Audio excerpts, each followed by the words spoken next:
Today, Netflix is worth $346 billion. Blockbuster, the giant of movie night, is down to exactly one store. In the year 2000, two struggling entrepreneurs flew to Dallas to sell their company. The asking price, $50 million. The buyer was the most powerful entertainment retailer on earth, Blockbuster Video. According to the founders, they were practically laughed out of the room. This is the story of the most expensive no in business history, and why it made perfect sense at the time. To understand the mistake, you have to understand the empire, because in the 1990s, Blockbuster wasn't a store, it was a kingdom. It began in Dallas, Texas in 1985, when David Cook, a software engineer, applied database technology to the video rental business exploded.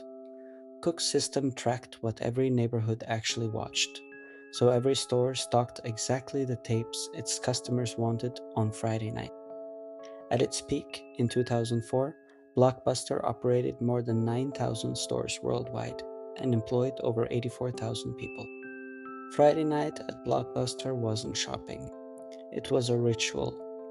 The walk through the aisles, the argument, the new release wall. But the empire had a dirty secret. A huge part of its profit came from one thing customers absolutely hated: late fees.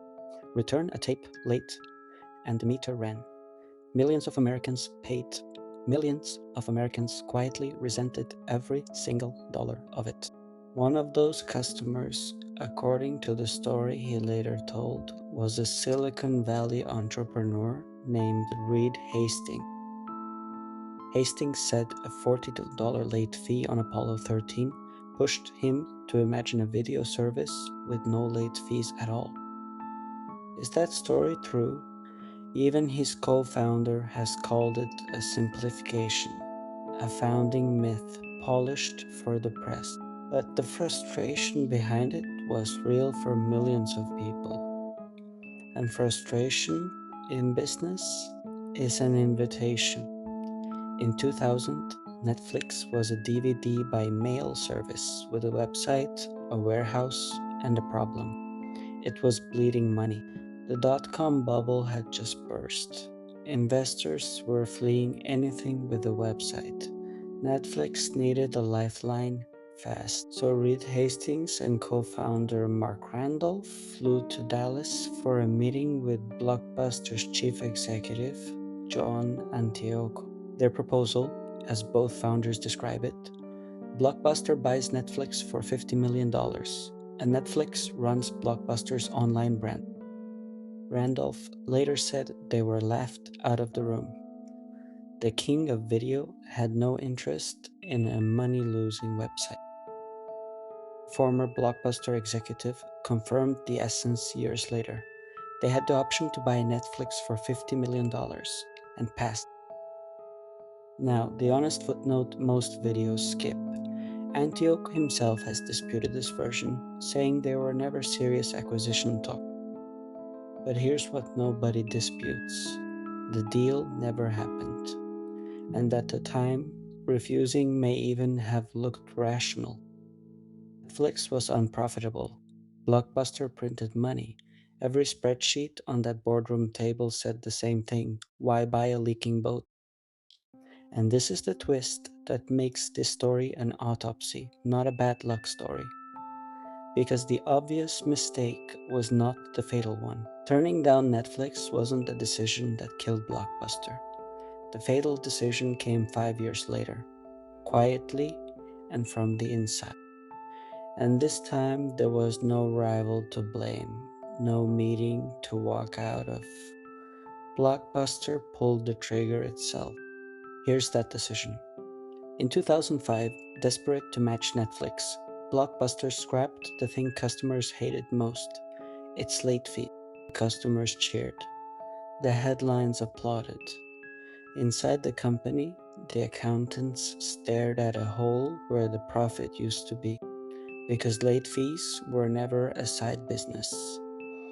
In the year 2000 alone, they brought in around $800 million. That was roughly 16% of everything Blockbuster earned. $1 in six, gone with a single marketing campaign. The company had just set fire to 1/6 of its own revenue to fight a rival it could have bought for $50 million. And the debt didn't care. The stores still needed rent. The debt still needed payments. The math stopped working. What Blockbuster missed wasn't Netflix, the company. It was Netflix, the model.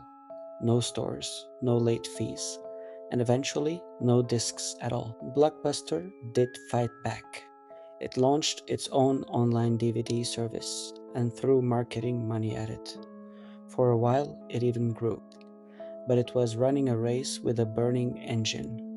The profit machine was gone, and the old debts stayed on the books. Then 2008 arrived, and the financial crisis slammed the door. Credit dried up, cornered companies with debt began to fall. Blockbuster closed stores by the hundreds. Each closure saved cash and shrank the empire. A smaller kingdom trying to pay a king's bills. On September 23, 2010, Blockbuster filed for bankruptcy, carrying roughly $900 million in debt. The following year, Dish Network bought the remains at auction for about $320 million. Read that number again. The whole empire sold for less than half of what late fees alone once collected in a single year. By early 2014, the last corporate-owned stores were gone. The blue and yellow signs came down, city by city. And yet, remember the cold open. Blockbuster is not extinct. It is down to exactly one store on the entire planet. It stands in Bend, Oregon, a franchise store that outlived the empire, the bankruptcy, and every single one of its 9,000 siblings. Inside, the shelves still carry plastic rental cases, and the walls carry memorabilia from the age of physical media. It survives as a living museum. Tourists drive for hours to take a photo under the glowing blue and yellow sign. The last Blockbuster is not really a video store anymore. It is a monument to how completely the world can change. Meanwhile, the company nobody wanted for $50 million kept climbing.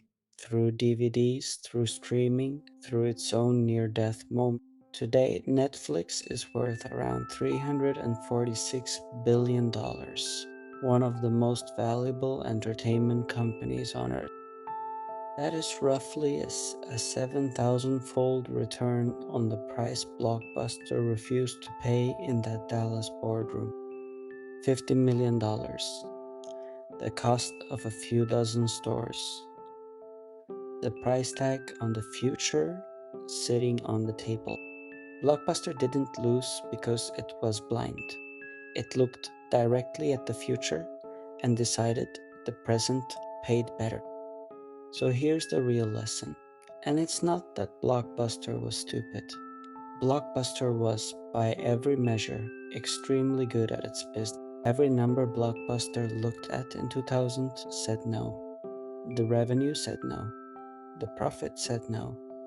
The spreadsheet said no. The mistake wasn't misreading the spreadsheet. The mistake was believing the spreadsheet could see the future. Spreadsheets measure the world that already exists. Disruption, by definition, is the world that doesn't exist yet. That's why disruption never looks like a threat when it's small enough to buy. It looks like a rounding error. By the time it looks like a threat, it is no longer for sale. That is the autopsy report on Blockbuster Video. Cause of death: not one bad meeting in Dallas, but believing that $800 million of yesterday outweighed the entire future. Next on Empire Autopsy, the company that invented the digital camera and then hid its own future in a drawer.